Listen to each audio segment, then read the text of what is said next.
Bonsoir madame. Bonsoir et bonsoir à tous.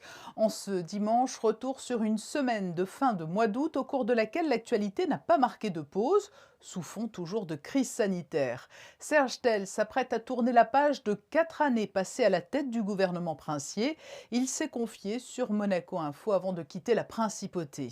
Cette semaine, le football a repris ses droits avec le premier match de la saison de Ligue 1. Le vélo, lui aussi, va repartir sur les chapeaux de roue avec le Tour de France 2020 dont le départ a été donné hier à Nice. Dans le dossier de la Covid-19, Didier Gamerninger a fait une annonce importante en révélant que la capacité de réaliser des tests de dépistage à Monaco allait être augmentée, alors que le chercheur du CNRS, Yves Gaudin, nous a apporté de précieuses réponses pour mieux comprendre cette épidémie. Alors, il faut distinguer deux choses. Si on considère strictement le virus qui circule, on n'a aucune évidence qu'il soit moins virulent. En fait, la différence qu'on observe par rapport à ce qui s'était passé en février et en mars, c'est qu'on teste plus. Donc, on teste aussi des gens qui étaient passés à travers les mailles du filet en février et en mars, très clairement, d'une part, et que d'autre part, on est essentiellement les populations qui sont touchées, c'est des populations plus jeunes, 15-40 ans, on va dire, majoritairement. Et dans cette population, on sait depuis le départ qu'il y a beaucoup moins de cas graves, d'où beaucoup moins d'hospitalisations et évidemment beaucoup moins de décès. Il est évident que même si vous prenez ceux qui ont été détectés, il y en aura quelques-uns qui seront réinfectés. Enfin, je veux dire, il y a des gens qui font tous les ans la grippe, tous les ans les rhumes. On n'est pas tous égaux. Notre système immunitaire n'est pas toujours le même. On n'a pas les mêmes défenses face aux maladies. Et par conséquent, bien sûr, il y aura des gens qui seront réinfectés. De façon générale, pour les maladies virales, la solution, c'est le vaccin. On a eu l'exemple récent de la poliomyélite, éradication de la poliomyélite On l'a en appris cette Afrique semaine en grâce au Afrique. vaccin. Ouais. Voilà. On a eu aussi, c'est oublié, mais c'était l'éradication de la variole par la vaccination à la fin des années 70. Donc en fait, le vaccin, ce sera bien sûr la solution. Par contre, il ne va pas venir immédiatement et bien sûr, il ne faut pas bâcler un certain nombre d'étapes. Il est très important qu'on puisse avoir un vaccin à la fois efficace, mais aussi complètement sécurisé, dont l'innocuité a été validée. Et ça se fera à travers des phases qui doivent durer un petit peu. C'est pour ça que je ne pense pas qu'on puisse avoir un vaccin massivement présent dans la population au tout début de 2021. Ça me paraît peu probable. Oui, parce qu'il est vrai qu'avec la rentrée, le retour des vacances, de plus en plus de personnes vont souhaiter effectuer le test, ce qui rend bien évidemment les choses plus difficiles, à Monaco comme ailleurs d'ailleurs. Oui, bien sûr. Alors, ce qu'il faut signaler, c'est que, en principauté, nous nous sommes, comme vous l'avez compris, mobilisés, l'ensemble des acteurs concernés. Ce que nous pouvons souligner, mettre en avant, c'est qu'avec la capacité que nous avons aujourd'hui de pratiquement 1 millier de prélèvements par semaine, nous faisons à peu près 2 fois plus de prélèvements que nos grands voisins, la France, l'Allemagne par exemple, et 4 fois plus de prélèvements que les Italiens et les Suisses. Donc c'est pour dire que nous nous mobilisons véritablement pour pouvoir tester très largement notre population, à la fois résidente et salariée, et puis peut-être demain nos scolaires, si c'était nécessaire, si les médecins scolaires nous le signalaient. Nous sommes depuis le mois de juillet et donc ce mois d'août dans une phase un peu d'attente, de torpeur estivale, où tous les acteurs économiques se posent des questions sur l'avenir proche, avec des marchés qui, grâce à l'intervention des différents gouvernements et des banques centrales, sont aujourd'hui extrêmement bien valorisés et donc cela crée une attente d'autant plus forte de la part des investisseurs. Nous entrons dans un nouveau paradigme. Nous sommes sur les marchés monétaires, il n'y a plus de taux d'intérêt, que ce soit en dollars, en euros ou dans la quasi-totalité des devises. On voit des clients qui sont beaucoup plus attentifs à la qualité de l'institution auprès desquelles ils déposent leurs actifs. Et on voit aussi un besoin de plus en plus fort de diversification par l'utilisation de différentes institutions, voire de différentes géographies. Mais Monaco reste vraiment une place de choix pour nos investisseurs et sur cette période des 6 derniers mois, à aucun moment leur confiance dans la place n'a été remise en cause. C'est toujours important de savoir lire un événement. La vie, c'est fait d'événements et j'ai toujours une double lecture. C'est Épithète, il y a près de 2000 ans, qui nous dit « Ce ne sont pas les événements qui troublent les hommes, mais l'idée qu'ils s'en font ». Le plus beau, c'est lequel? C'est le maillot à pois ou c'est le maillot bleu-blanc-rouge au sommet de Mende? Le plus beau, c'est le maillot jaune. Après, c'est aussi le plus convoité. Du coup, c'est bien sûr compliqué de le ramener jusqu'au bout. Mais j'ai la fierté de l'avoir porté quelques jours quand même.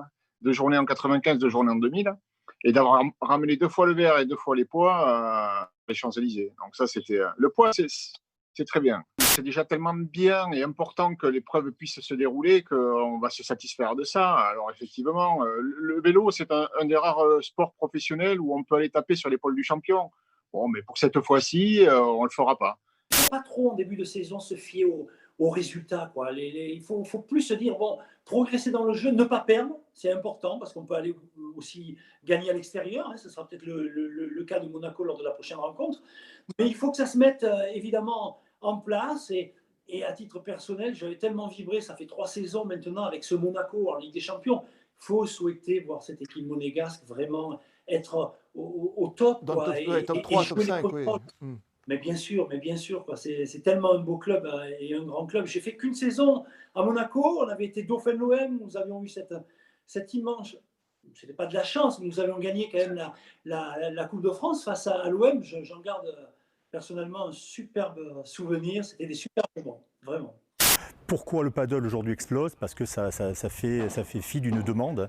Et le paddle est un sport de raquette facile, ludique, convivial. On apprend à jouer en 15 minutes et on progresse toute une vie, quoi. L'objectif, ce n'est pas de tuer le tennis traditionnel. Pas du tout, c'est complémentaire. On retrouve en fait dans les clubs de tennis des joueurs de tennis qui ne jouaient plus au tennis parce qu'ils n'avaient plus la condition, plus la motivation. Et là, ils retrouvent la convivialité avec un peu moins de conditions physiques, plus facile à jouer, avec moins de technique. C'est quand même moins de technique que le tennis. Donc avec tout ça, on est complémentaire du tennis en fait. Et les structures qui marchent bien aujourd'hui sont des structures qui ont des terrains de tennis et des terrains de paddle. Pour homologuer un record, on fait une moyenne sur une distance de soit 1 km, soit de 1,6 km. Il y a différentes catégories. Et cette moyenne est faite dans les deux sens. Donc on fait un aller et un retour. Et c'est la moyenne de ces deux vitesses qui fait qu'on a battu le record. On se dit qu'il y a ce record sur 4 roues déjà, hein, qui tient toujours pour Venturi. Donc ce serait très bien d'avoir les deux finalement sur 4 roues et 2 roues en électrique. Ah ouais, ce serait magique. C'est un peu le but ultime de Venturi et Vauxhall, c'est-à-dire de détenir tous les records de vitesse en électrique. Puis pour cette Vauxhall, pilotée quand même par un pilote qui vous fait toujours rêver, bien sûr, grand pilote des années 90 et 2000, Max Biaggi. Il est humble devant tout ça, comment est-il ? La première fois qu'il s'assoit sur la moto, forcément, il est un peu perdu parce qu'on a un peu bousculé toutes ses références. Et lui, malgré tout cela, il arrive à nous donner énormément d'informations pour améliorer le comportement de la moto. Donc on voit forcément que Max Biaggi reste quand même un grand pilote, bien que ça fait quelques années maintenant qu'il ne fait plus de compétition. La principauté ne me quittera pas, ça aurait été un moment important de ma vie professionnelle. Et je pars avec un sentiment de très grande gratitude.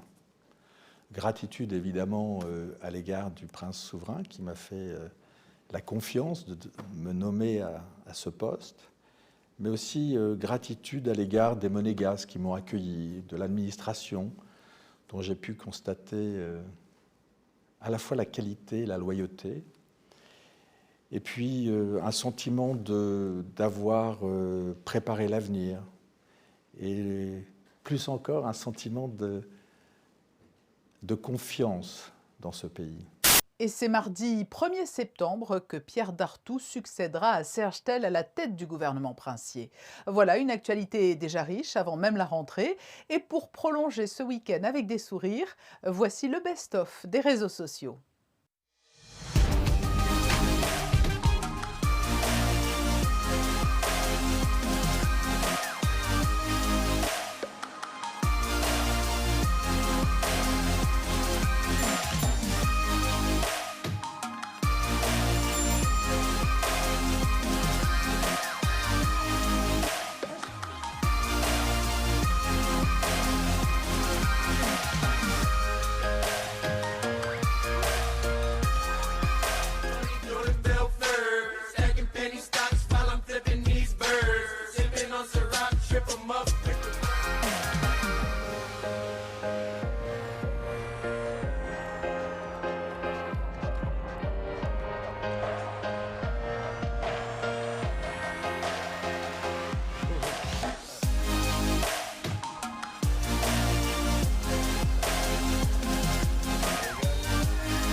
Très belle fin de week-end à tous. Nous nous quittons sur les plus belles photos de la semaine qui vient de s'écouler.